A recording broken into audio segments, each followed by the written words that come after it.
সন্ধে শেষ হয়ে তখন রাত নাব্য নাব্য করছে। ভরা আষাঢ় মাস, সমস্ত আকাশটা ঘন কালো মেঘে ঢেকে গিয়েছে।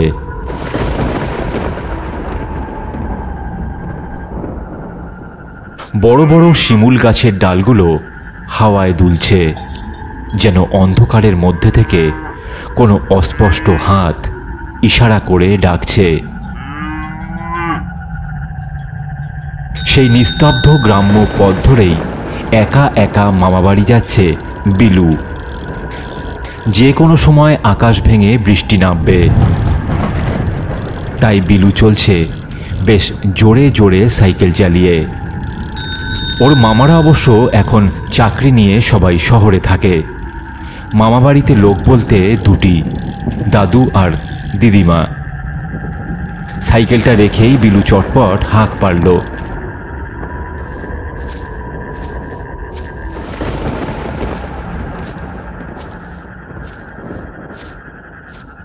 দাদু, ও দাদু, দাদু, ও দিদিমা।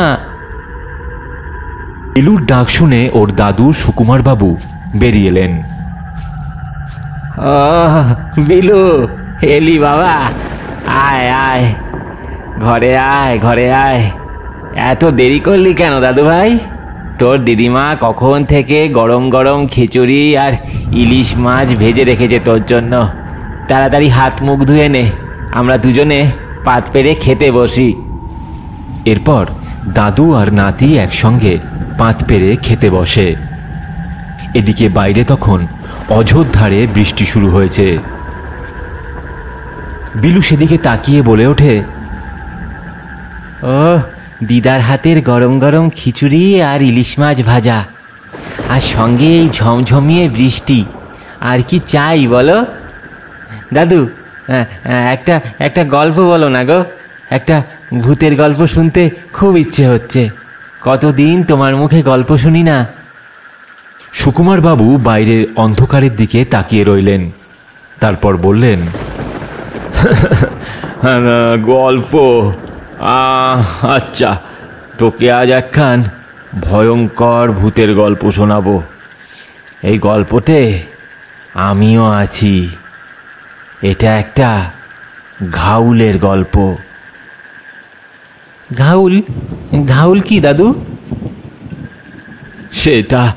সেটা জানতে হলে তো দাদু ভাই তোমাকে পুরো গল্পটা শুনতে হবে আগে।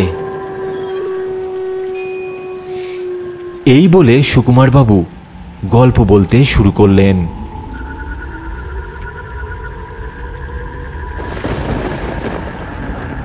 আষাঢ় মাসের সেই দিনটা ছিল বড়ই দুর্যোগের। সকাল থেকেই অঝোরে বৃষ্টি হয়ে চলেছে। আকাশে ঘন কালো মেঘ মুখ ভার করে রেখেছে।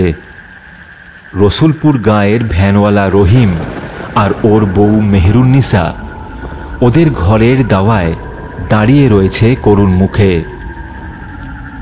অফ, সকাল থেকে এমন বৃষ্টি হয়ে চলেছে, আজকে ভ্যানটা নিয়ে একবারের জন্য বেরোতেও পারলাম না। তাই তো গো, এমন আকাশ ভাঙা বৃষ্টি হলো, এর মধ্যে কেমন করে বেরোবে বলো দেখি?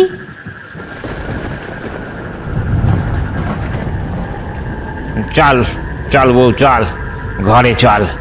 বাদলাটা আরো বাড়ছে, এখানে দাঁড়িয়ে থাকলেই তুই জ্বরে পড়বিনি। এরপর ওরা দুজনে ঘরে চলে যায়। কিন্তু মেহেরুন্নিসা ভাবছিল অন্য কথা। ঘরে এক মুঠো চালও অবশিষ্ট নেই। ভ্যান চালিয়ে যতটুকু রোজগার করে তার স্বামী রহিম, এই কদিনে সেই পুঁজিটাও শেষ হয়ে গেছে। কদিন ধরেই এই দুর্যোগ চলছে। সোয়ারি জোটেনি কোনো। রহিমের ভ্যানটা বাইরে গাছের তলায় দাঁড়িয়ে একা একা ভিজছে। জানলা দিয়ে সেদিকে তাকিয়ে হতাশ স্বরে বলে ওঠে মেহেরুন্নেসা, একেই বলে কপাল। ঘরে এক ফোঁটা আনাজ নেই, আর আজ কদিন ধরেই এমন বৃষ্টি শুরু হলো। কদিন ধরে এমনিতেই তেমন কাজ টাজ পাচ্ছিলাম না, তাই তেমন রোজগার পাতিও হয়নি। তার উপরে আজকে এমন শেয়াল কুকুর তাড়ানো বৃষ্টি শুরু হলো। আল্লাহ, কি যে করি। যা সামান্য কিছু ঘরে ছিল তাতে মেরে কেটে আজকের দিনটা কোনো মতে চালালাম, কিন্তু কালকে কিভাবে চলবে? কি আর বলবো বউ, তুই এমন একটা স্বামী পেয়েছিস যে ঠিক করে তোরে খাওয়াতেও পারে না। কথাটা বলার পরেই রহিমের চোখ জলে ভরে ওঠে। মেহেরুন্নেসা এগিয়ে এসে ওর সামনে দাঁড়ায়। কেন অমন করে বলছো? আমার আর মেয়ের জন্য কতটা পরিশ্রম করো তুমি, তা কি আর বলার? ও এক দুদিন না খেলে আমাদের কিছু হবে না। রহিম কিছু বলবে ভেবেও যেন আর বলতে পারে না। ঠিক এমন সময় ওদের দরজাতে ধাক্কা পড়ে। রহিম, এই রহিম, কিরে বাড়ি আছিস? কিরে শুনতে পাচ্ছিস? এই রহিম, এত রাতে আমারে আবার কে ডাকে? হ্যাঁ আছি, খুলতেছি। এই বাদলা রাতে কে ডাকতে আসবে বলো দেখি? না না না, তুমি দরজা খুলো না, ও কোনো অশুভ ডাক হতে পারে। আর আরে আরে ভয় পেও না তুমি, দেখি না একবার কে এসে, দরজাটা খুলে দেখি। রহিম গিয়ে দরজা খুলে দেখে বাইরে দাঁড়িয়ে আছেন সুকুমার বাবু। বিলুর দাদু সুকুমার বাবু তখন ইছাপুর গ্রামের প্রধান ছিলেন। কেউ কোনো বিপদে পড়লে বা গ্রামে কোনো অসুবিধে হলে সবাই সুকুমার বাবুর কাছেই ছুটে আসতো। বাবু, এ কি আপনি এত দুর্যোগের রাতে আমার কাছে? হ্যাঁ রে রহিম, একটা খুব দরকারে বলেই তোর কাছে এলাম। তুই কাজটা না করলে খুব বিপদে পড়ব। কি কাজ বাবু, বলুন না।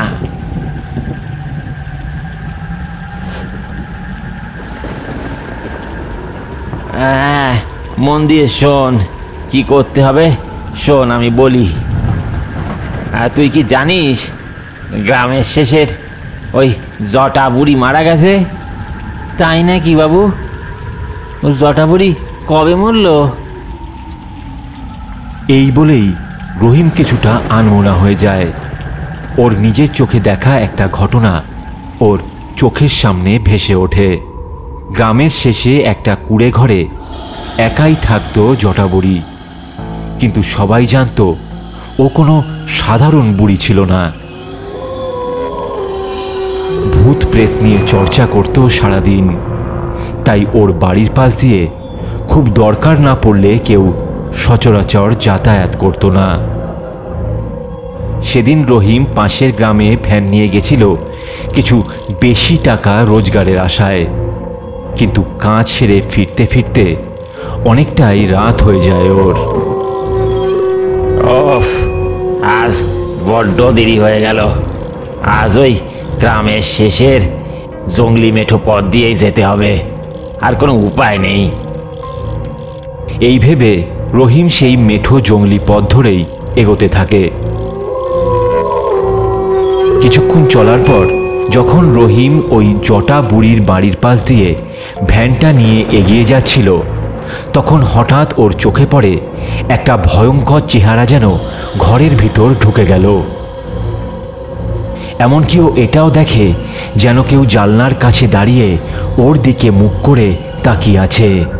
টকটকে লাল দুটো চোখ যেন ওকে গিলে খেতে চাইছে। সে এক ভয়ঙ্কর চেহারা। রহিম তখন ওর ভ্যানের প্যাডেলে জোরে জোরে চাপ দিয়ে তাড়াতাড়ি সেখান থেকে বেরিয়ে আসে, কিন্তু বারবার ওর মনে হয় কে যেন ওর ভ্যানের পেছনে বসে আছে। ভয় তখনও আর ভ্যানের পিছনে তাকাতে পারেনি। একদম বাড়ি ফিরে এসে ভয়ে ভয়ে ভ্যানের পিছনে তাকিয়ে আর কাউকে সেদিন দেখতে পায়নি রহিম।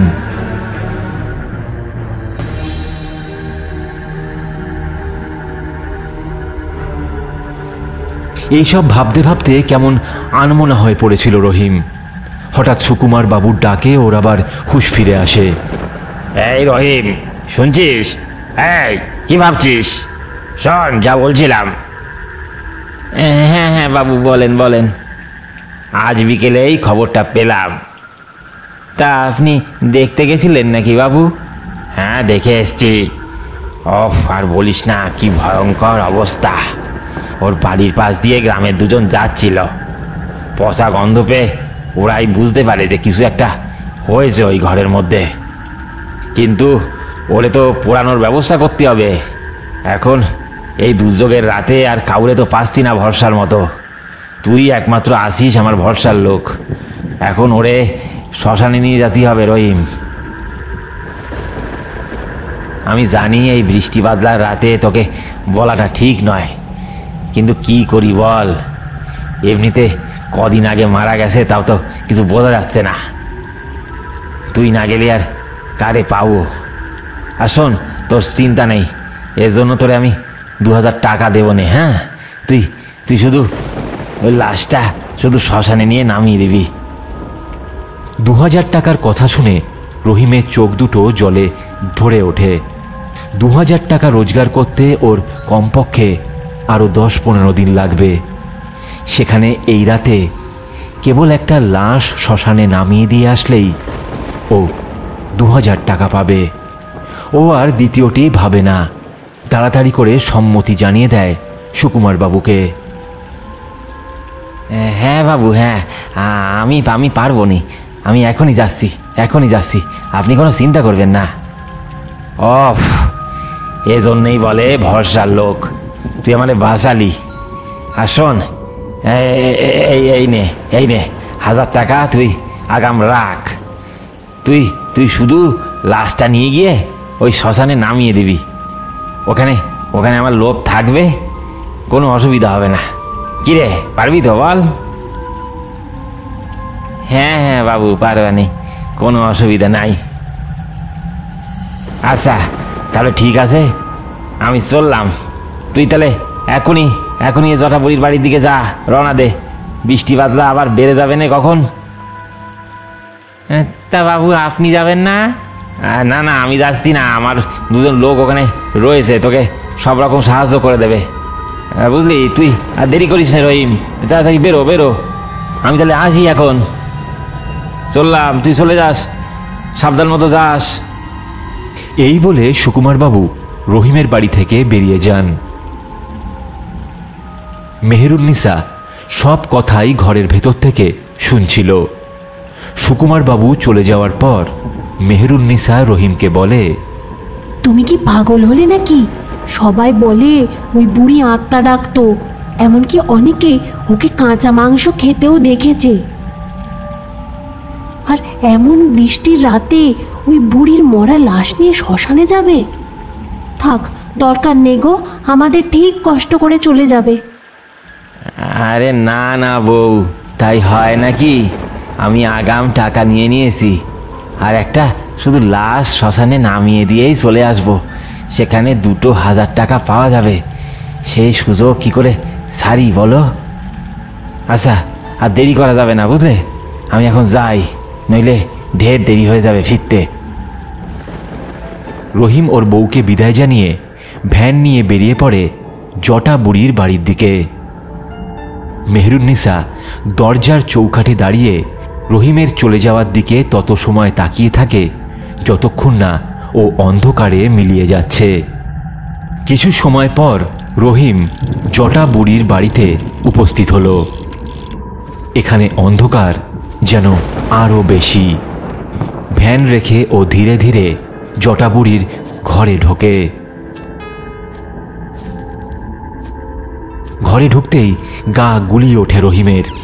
কি ভীষণ পচা গন্ধ বেরোচ্ছে। ঘরের এক কোণে চোখ খোলা অবস্থায় পড়ে আছে জটা বুড়ির লাশ। লাশ থেকে গন্ধ বেরোচ্ছে প্রচণ্ড। বোঝাই যাচ্ছে অন্তত 2-4 দিন আগে মরেছে বুড়ি। ঘরের এদিকে ওদিকে ছড়িয়ে আছে অদ্ভুত সব জিনিস। পোড়া কাঠ, মাথার খুলি, পাখির কালো পালক, ভাঙা সরা, আরও কত রকম কি।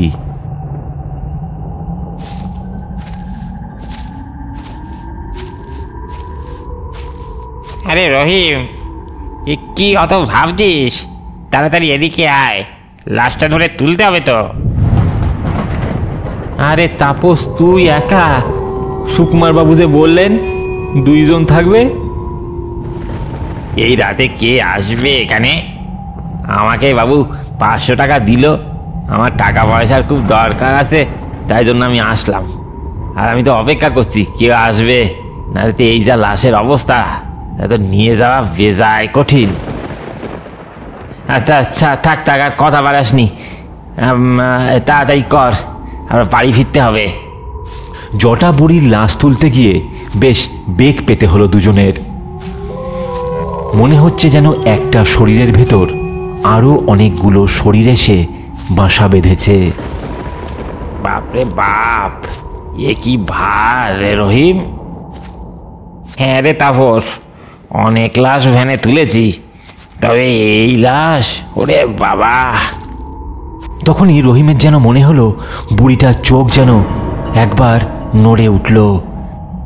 রহিম আবার তাকাতেই সে দেখে জটা বুড়ির চোখ বন্ধ, কিন্তু এক্ষুনি তো চোখ দুটো খোলা ছিল। তাহলে তাহলে কি এতটা ভুল দেখল রহিম? দুজনে মিলে অতি কষ্টে ভ্যানে বুড়ির লাশটা তুলতে পারল। এরপর লাশের ওপর কালো প্লাস্টিক চাপিয়ে সেটাকে ভালো করে ভ্যানের সঙ্গে বেঁধে নিল। হ্যাঁ, এবার হয়েছে, ভালো করে বাঁধন টাধন দিয়ে দিয়েছি, এ লাশ আর পড়বে না তোর ভ্যান থেকে। এবার আমি চলি, বুঝলি? আর থাকবো না, তুই সোজা শ্মশান নিয়ে চলে যা, আর দেরি করিস নে, আমি এখন চললাম। রহিম ভাবল তাপসকে একবার বলবে যে ও যেন ওর সঙ্গে যায়, কিন্তু নিমেষের মধ্যেই তাপস সেখান থেকে চলে গেল।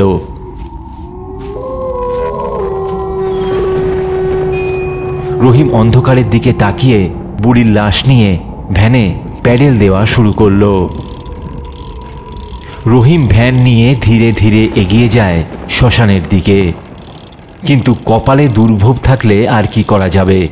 রহিম ভ্যান নিয়ে কিছু দূর যেতে না যেতেই অযোধ্যায় আবার বৃষ্টি শুরু হলো, সাথে ঝোড়ো হাওয়া। ওফ, আবার বৃষ্টি! এখন যে কি করি, আর সময় পেল না বৃষ্টি নামার। বৃষ্টির বেগ বেশ জোরেই শুরু হলো দেখতে দেখতে। রহিম মাঝে মাঝেই একবার করে ভ্যানের পিছনে তাকাতে থাকে। কালো প্লাস্টিক দিয়ে মোড়ানো লাশটা ভেজার সম্ভাবনা নেই, কিন্তু কেমন যেন অস্বস্তি হতে থাকে রহিমের মনে। কিন্তু হঠাৎ করেই রহিম শুনতে পায় পেছন থেকে যেন একটা আওয়াজ ভেসে এলো। কিরে, কোথায় নিয়ে যাচ্ছিস আমাকে? খেনখেন গলাতে সেই আওয়াজটা শুনে আতঙ্কে কেঁপে ওঠে রহিম। নিমেষে ভ্যান চালানো থামিয়ে কাঁপতে কাঁপতে পেছনের দিকে তাকায়, কিন্তু জটা বুড়ির লাশ তো ঠিক অমনভাবেই ভ্যানে শোয়ানো আছে যেমনভাবে ওরা দুজন রেখেছিল। আওয়াজটা কি আমি এতটাই ভুল শুনলাম? কি জানি, যাই, তাড়াতাড়ি এগোই। আমাকে শ্মশানে পোড়াতে নিয়ে যাচ্ছিস বুঝি, কিন্তু পারবি না যে? রহিম এবার পরিষ্কার বুঝলো কথাটা ঠিক ওর পেছন থেকেই আসছে। রহিম দেখে ভ্যানের পিছনে রাখা জটা বুড়ির লাশ উঠে বসেছে, আর সেটা যেন তাকিয়ে আছে ওর দিকেই। চোখ দুটো পুরো লাল, সাদা চুলগুলো হাওয়ায় উড়ছে, মুখের এক পাশ থেকে কালো রসের মতো কি যেন বেরিয়ে আসছে। শুধু তাই নয়, ভ্যানের ঠিক পিছনেই দাঁড়িয়ে আছে আরও দুটো কালো ছায়া।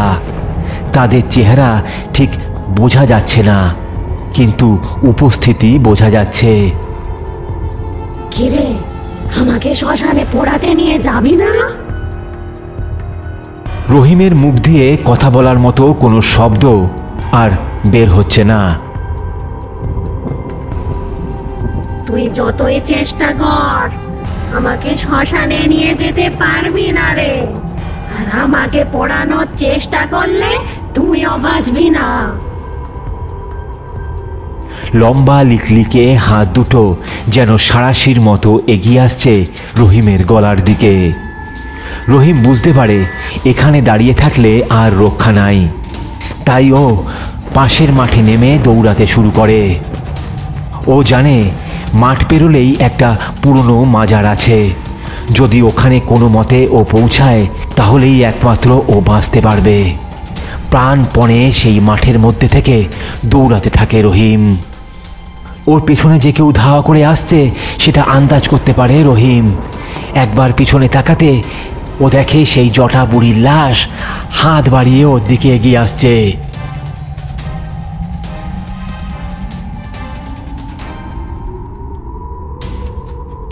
কোনো মতে দৌড়াতে দৌড়াতে রহিম সেই মাজারে পৌঁছায়।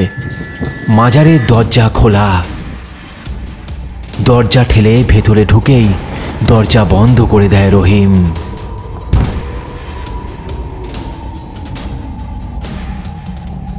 কে এলি? কে তুই? হাঁপাতে হাঁপাতে রহিম তাকিয়ে দেখে একজন পীর বাবা। মায়া জড়ানো চোখে রহিমের দিকেই তাকিয়ে আছেন তিনি। পীর বাবা, আমাকে বাঁচান বাবা, না হলে ওরা বাইরে আছে, আমাকে এক্ষুনি মেরে ফেলবে। তুই শান্ত হ। কিছু সময় আগেই যখন পিদিমটা বার ধুয়ে কেঁপে নিভে গেছিল, তখনই আমি বুঝতে পেরেছিলাম কোনো অশুভ কিছু ঘটতে চলেছে। ঠিক কি হয়েছে আমাকে খুলে বলতো। রহিম এরপর এক নিঃশ্বাসে ওর সঙ্গে ঘটা সব কথা পীর বাবাকে জানায়। দাঁড়া আমি দেখছি, দাঁড়া। পীর বাবা রহিমের সব কথা শুনে দরজার দিকে এগিয়ে যান। না বাবা, আপনি ওই দরজা খুলবেন না।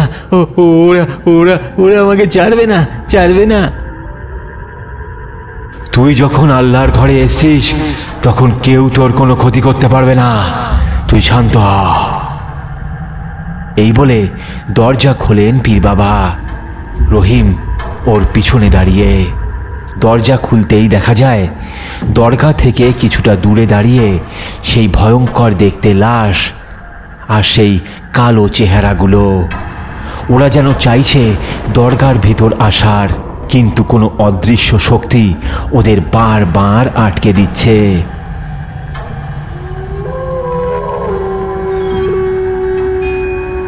ওকে বাইরে বের করে দে, না হলে তোকেও কিন্তু ছাড়বো না। ও আজকে আর বাঁচবে না। কি হলো? বের করে দে ওকে বাইরে। একদম চুপ, ওখানেই থাম। আল্লাহর ঘরে থাকা ওর সন্তানকে মারার কথা তুই বলছিস? তোর এত সাহস? ওর কিচ্ছু হবে না। এই বলেই দরজা বন্ধ করে দেন পীর বাবা। বাইরে তখনও বিকট আওয়াজ চিৎকার করে চলেছে। তুই জানিস ওটাকে? ওটা জটা বুড়ি বাবা, আমাদের গ্রামের শেষে থাকতো, কিন্তু এমন যে কি করে হলো ঠিক বুঝতে পারছি না। ওর শরীরে ঘাউল বাসা বেঁধেছে। ঘাউল মানে কি বাবা? ঘাউল মানে কি? ঘাউল এক পিশাচ। ওই বুড়ি নিশ্চয়ই পিশাচের সাধনা করত, আর যারা পিশাচের সাধনা করে তারা মারা গেলে ওই দেহ পিশাচের হয়ে যায়। পিশাচ কিছুতেই ওই দেহ পোড়াতে দেয় না। আর পিছনে যে কালো ছায়া দেখছিস ওরাও পিশাচ, তবে ওরা ঘাউলের মতো অত শক্তিশালী না। তাহলে গ্রামের সবাই ঠিকই বলতো, আর আমিও আন্দাজ করেছিলাম ওই বুড়ি, ওই জটা বুড়ি আত্মাদের ডাকতো। কিন্তু বাবা ও আমাকে মারতে চাইছে কেন? আমি তো ওর কোনো ক্ষতি করিনি। না, তুই ওর কোনো ক্ষতি করিসনি, কিন্তু যেহেতু তুই ওকে পোড়াতে নিয়ে যাচ্ছিস তাই তোকে ও ছাড়তে চাইছে না। তাহলে তাহলে তাহলে কি হবে বাবা? আমি আমি কি আর বাঁচবো না? কে বলেছে তুই বাঁচবি না?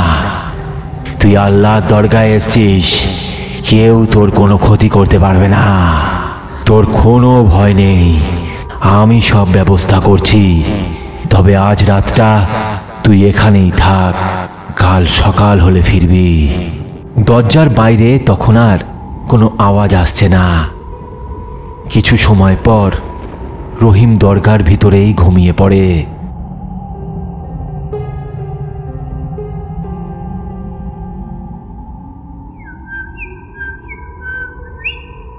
পরের দিন সকালে রহিমের যখন ঘুম ভাঙে তখন ও দেখে পীর বাবা নেই। অনেক খুঁজেও রহিম পীর বাবাকে দেখতে পায় না। বাইরে ওর ভ্যানটা তেমনই দাঁড় করানো। রোদ ঝলমল সকাল যেন আগের রাতে সব অন্ধকার কেড়ে নিয়েছে। দরগা থেকে বেরিয়ে ধীরে ধীরে ভ্যান নিয়ে বাড়ির পথে এগিয়ে যায় রহিম। ও বাড়িতে গিয়ে দেখে সুকুমার বাবু ওখানেই।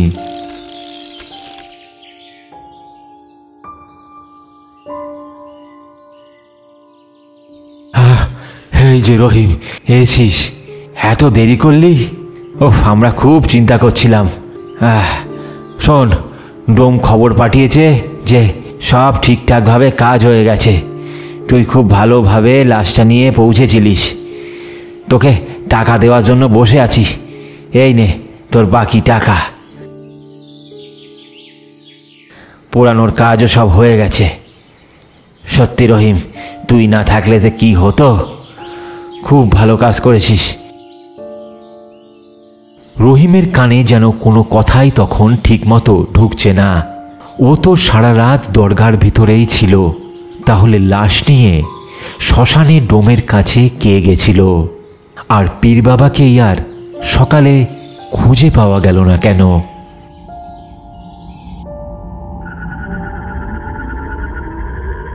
বুঝলে দাদু ভাই, রহিম আমার থেকে টাকাগুলো নিয়ে মাথায় ঠেকায়। এরপর গত রাতে সব ঘটনা ও আমাদের খুলে বলে। দরগার ওই পীর যে আল্লাহর দূত, তার আমাদের বুঝতে অসুবিধা থাকে না। বুঝলে দাদু ভাই, এই পৃথিবীতে যেমন অশুভ শক্তি আছে, তেমনি তাদের থেকে রক্ষা করতে শুভ শক্তিও আছে। তা না হলে পৃথিবী টিকত না। এই বলে সুকুমার বাবু ওনার গল্প শেষ করেন। অবাক দৃষ্টিতে দাদুর মুখের দিকে তাকিয়ে থাকে বিলু।